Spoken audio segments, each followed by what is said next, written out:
Welcome back to another episode of the Mountain West Insider Podcast, and I'm thrilled to be joined today by Boise State head coach Leon Rice, fresh off of an 82-65 win last night over Utah State. That has some people talking about Boise State bubblish, Boise State in the tournament, Boise State dancing. But let's start with this, Coach. You guys have won 3 in a row and 7 of your last 8. How have you gotten this thing rolling this late in the season?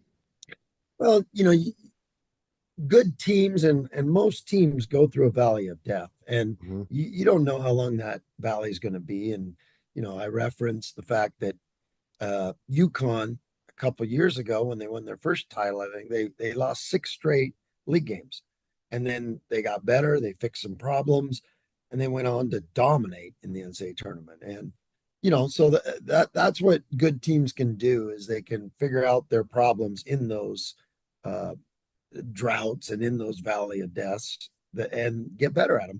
We have high character guys that want to work, that love each other, that play together.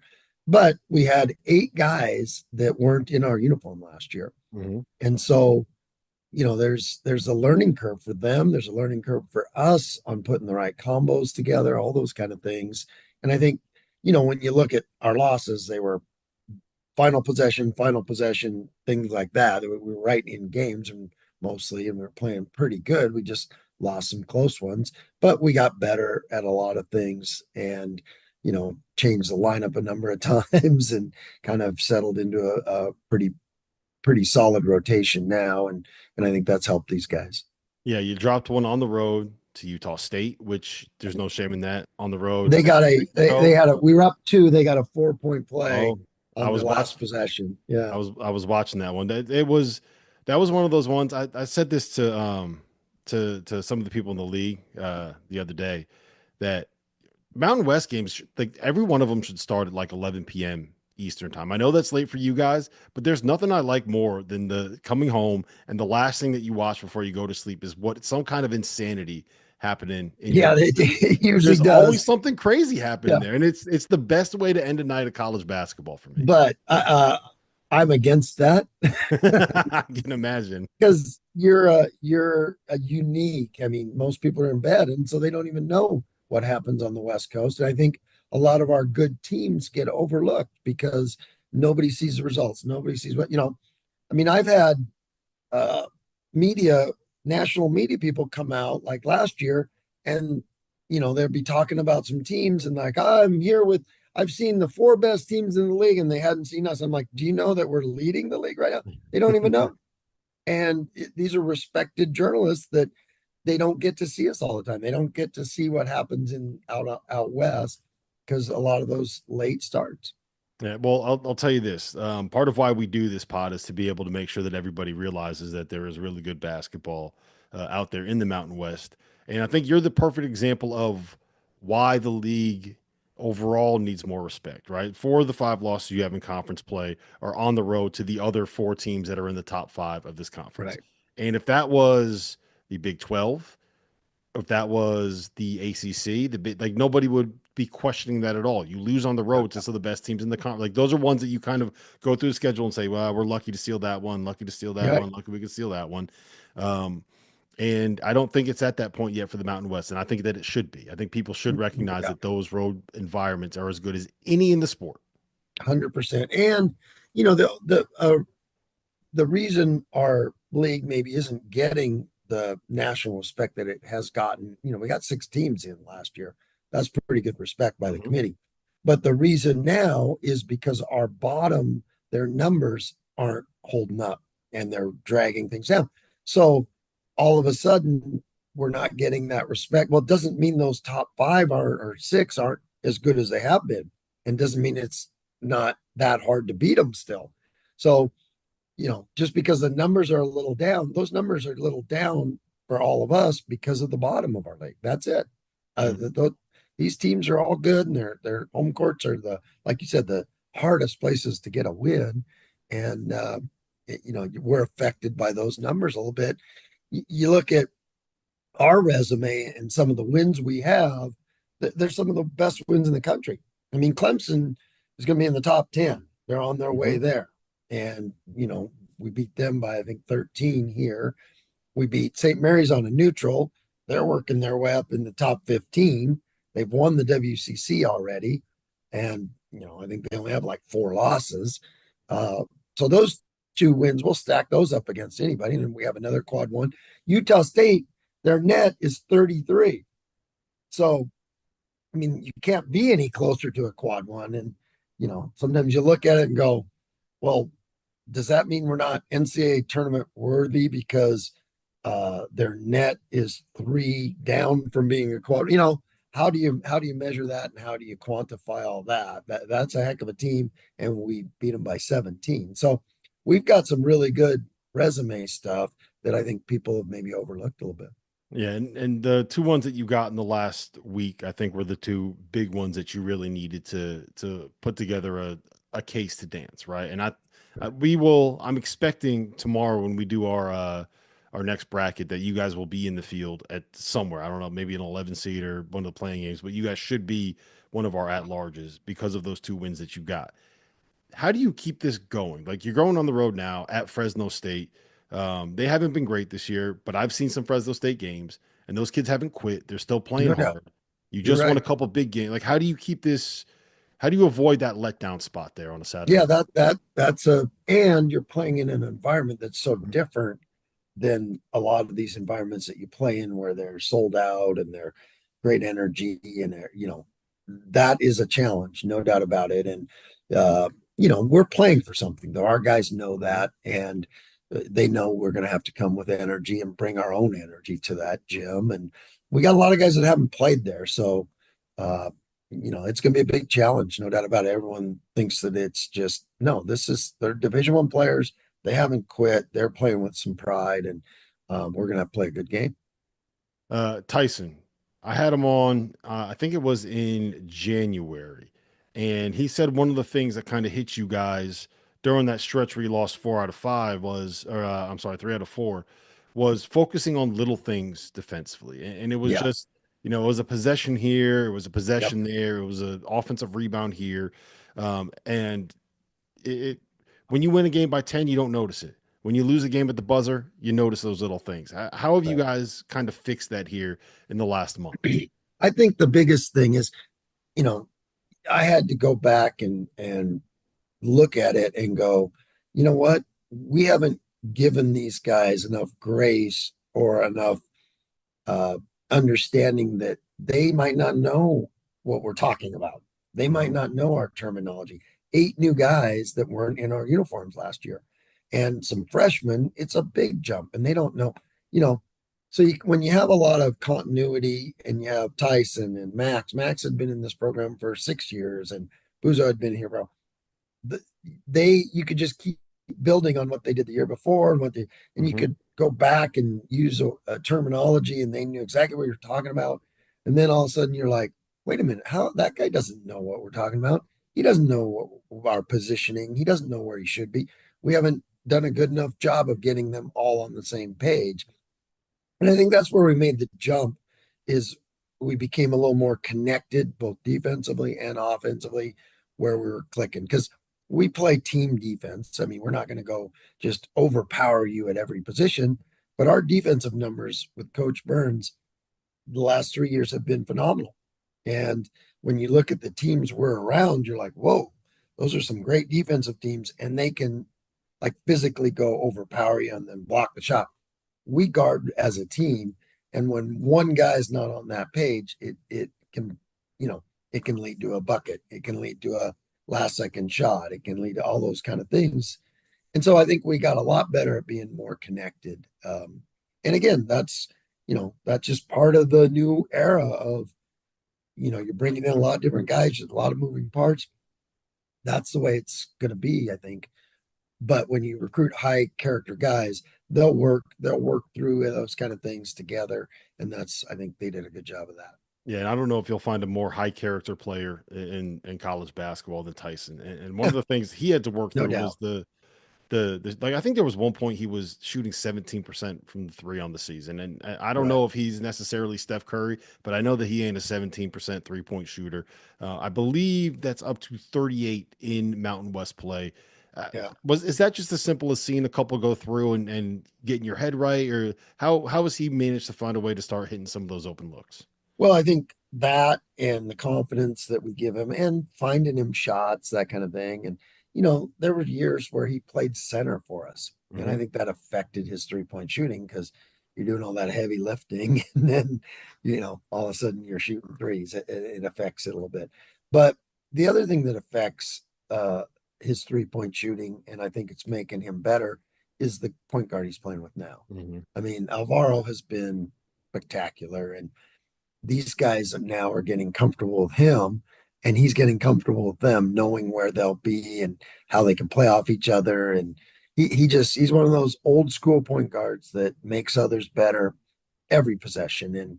And they know that now, and they do a better job of getting open for him. And they know that if they run, they're going to get rewarded. If they roll hard, he's going to find them. If they're open, he's going to find them. And so I think that affects a lot of guys' shooting percentage. And, that is what you see some jumps because a good passer and a good point guard can make a shooter, as you know. And I think he's done that for a lot of our guys. Yeah, he was on with us 2 weeks ago, maybe last week, 2 weeks ago. Mhm. He is a super impressive kid. He I is that was awesome. mhm. Yeah, uh, he one is. of He's been so fun to coach. And, uh, you know, I don't know if I ever connected uh, with a player as quickly as I did with him. It was just because he brought a lot of the things to this team that Max brought, that just a killer competitor. And he does it in a way that everyone respects it. Everyone listens to him. He's got a great way about him. He's a great communicator. He lifts them up. He coaches them because he's a coach's kid Mhm. and he's been around it. He sees the game like a 35-year-old coach and who's been around it forever. And that's what you want out of your point guard. And and he's gotten better. I think this program has helped him improve. And that's what we want. Even if a guy's a senior, we want you improving even after you leave this place. You come back here, you work with our guys, we keep coaching them, and you know, lifetime of improvement. And that's what we've seen with Al. Yeah, I think, with Al there and with Tyson there and with the veterans, I would make the argument the most impressive thing for you guys this year was that you lose a couple buzzer beaters on the road, you fall to 5-4 on the season. It's very easy for that thing to spiral. It's very easy to say, No well, we doubt. blew our chance to be able to get an at-large bid. The season isn't going anywhere. And you guys come home. I think it was like 3 out of 4 you played at home, and you start the win streak. You beat Nevada, you beat Fresno State, you went at UNLV, and all of a sudden you guys are off and rolling. And did you ever have a feeling like that, like this thing could go off the rails here, or was Oh it yeah. just Oh yeah, because I mean, you always do as a coach, but and you don't want to look too far ahead, but you're like, oh, we're going to play some good teams, and you got to go win some on the road, and I think that UNLV game down there, they were ready to go. Mhm. Kevin had them playing good. They had done some great things. They had beat Utah State at home. They went to San Diego State and won. They were playing good. And so we had to go earn that victory. And that was a big one on the road because that could have went either way. And our guys did just a great job of kind of gritting that out. And um, but I could see the improvement in practice, but you want it to it's a zero-sum game. You got to get the job done. And we were able to get some of those, get the momentum going, and I think that's carried over.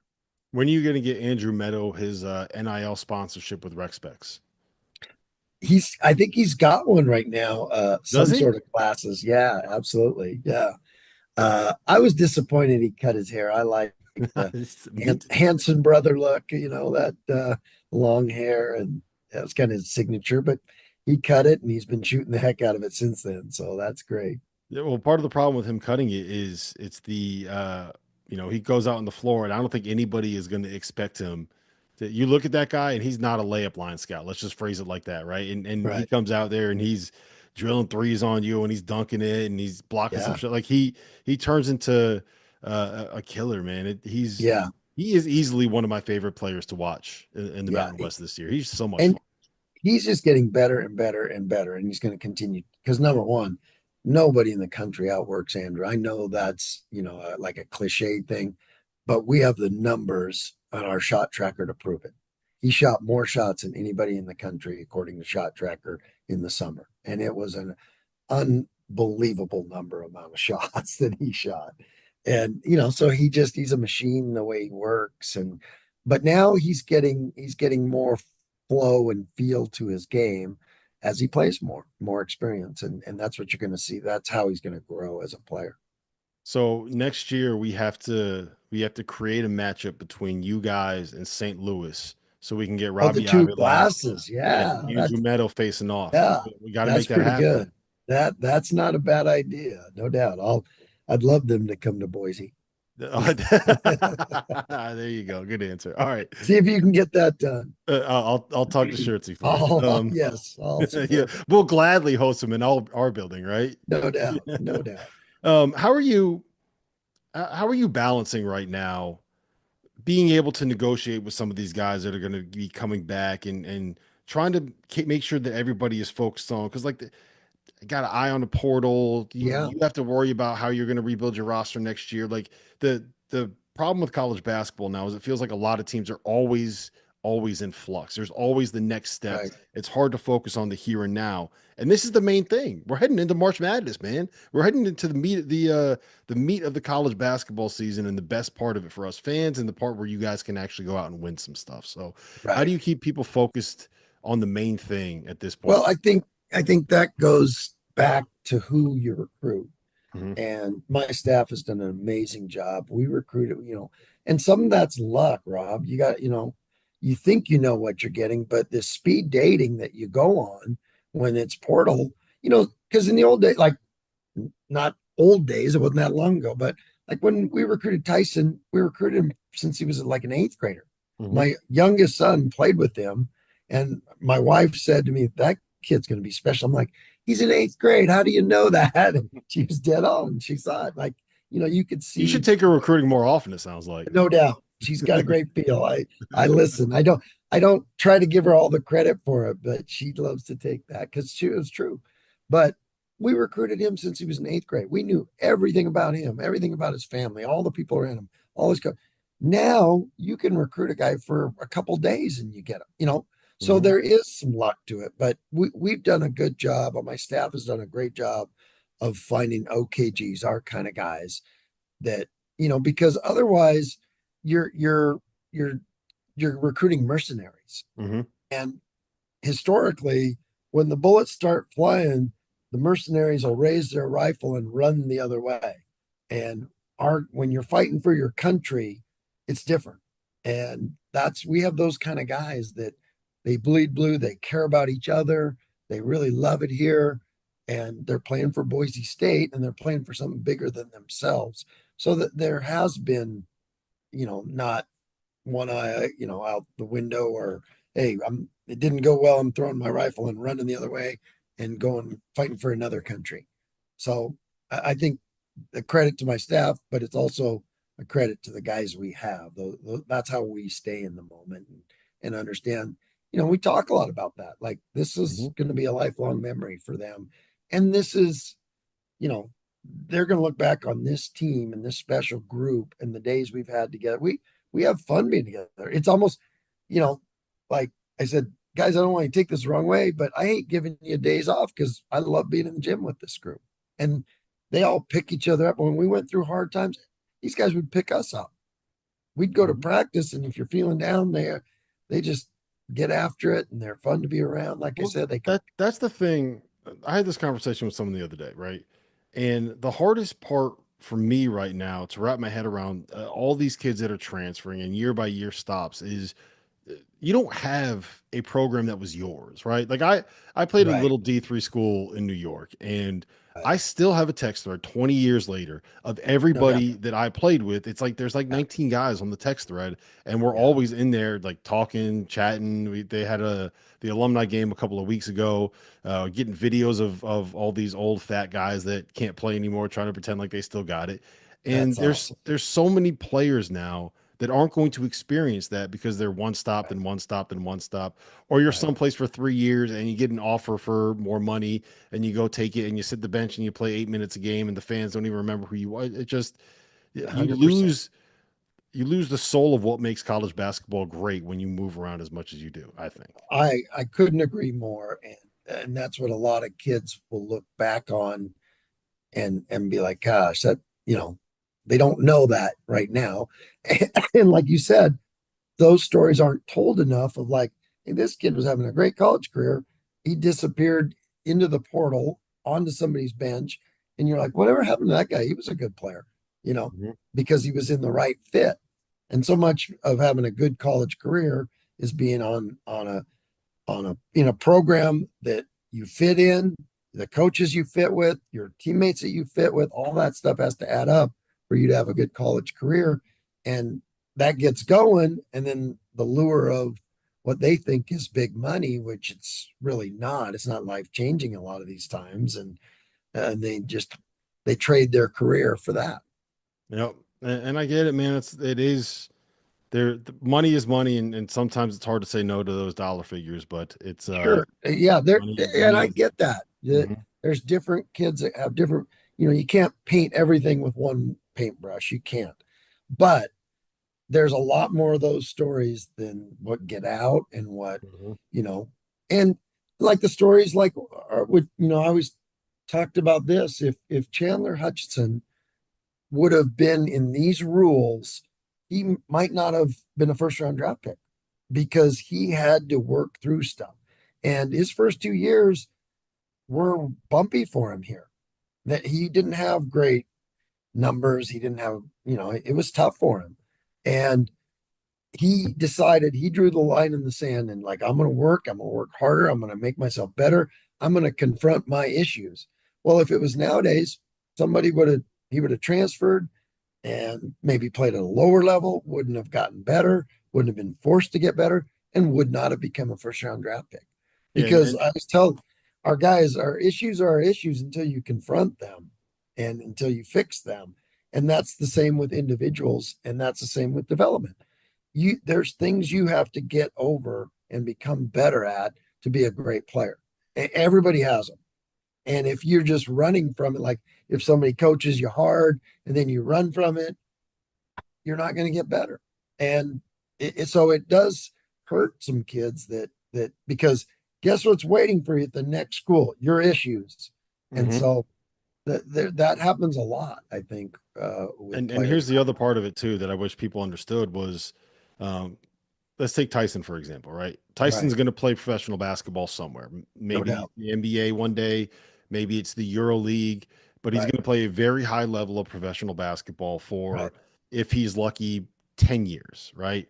Then he's Yeah. 32 years old, and you have 50 years, 60 years, a long time to live where you got to find something else to do. And Right. worst case scenario, Tyson Degenhart can come back to Boise and get a job wherever he wants with whoever he wants. Like there will be so many opportunities for him to go there.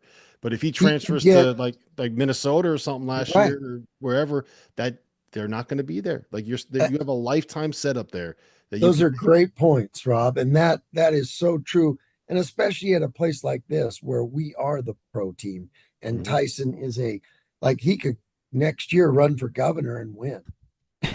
He could. Him and Ashton Genty or Kellen Moore, those Hey, three. do you think he would Uh, have me on his podcast if he was a governor? I still haven't I gotten think the he invite. would. I think he would keep the sports going. I think that'd be a good thing for Boise State and for the basketball program if he Yep. was the governor, no doubt. And it'd be good for the state. That guy, smart guy. So, but Yeah. you're right about that because he will always have this as a home. All these people that know, he's represented this place and himself so well that there's not anyone that wouldn't love to have him in their organization or he could do it. He could write his own ticket here. And that's 100% true that would be missing somewhere else. All right, we'll end it with this. We're going to turn it back to the actual basketball. What's the one thing you need to have go right here down the stretch, last three games of the regular season, Mountain West tournament, to be able to get in the dance and win a game or two, maybe three, maybe Yeah. four, who knows, make a I, run. I think it's pretty simple. We just want to get everybody clicking at their best. And because we got some talented guys, and if Mhm. they're all playing at their best, we're going to be a really, really good team. And we seem like we're heading that way. And when I say that, it's, some of them, like the freshmen, they're getting better and better and they have an upside. Well, let's get them to their upside quickly and keep getting them playing their best.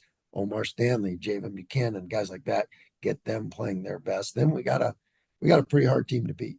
Mm-hmm. Listen, Leon, I always appreciate the time. We will be rooting for you guys. 5 Mid Mountain West. We'll see if we can pull it off. 4 Mid Mountain West. Whatever it is, let's get as many Mountain West teams in there as possible, man. I No want to doubt, see it. no I know doubt. the They're fans good want to see it. teams. No Mm-hmm. doubt. They're good teams. And like I said, with our resume, I'll stack it against a lot of people because it's those wins, man. They're getting better and better because both those teams I mentioned and some of the other ones like New Mexico, Utah State, at Nevada, all those we've had some quality wins and we scheduled aggressively. You Mm-hmm. got to get rewarded for that. Yep. Always a pleasure. Always great to see you. And the Good best to see news you, was Rob. you got to do this pod and you didn't even have to talk to Jeff Goodman.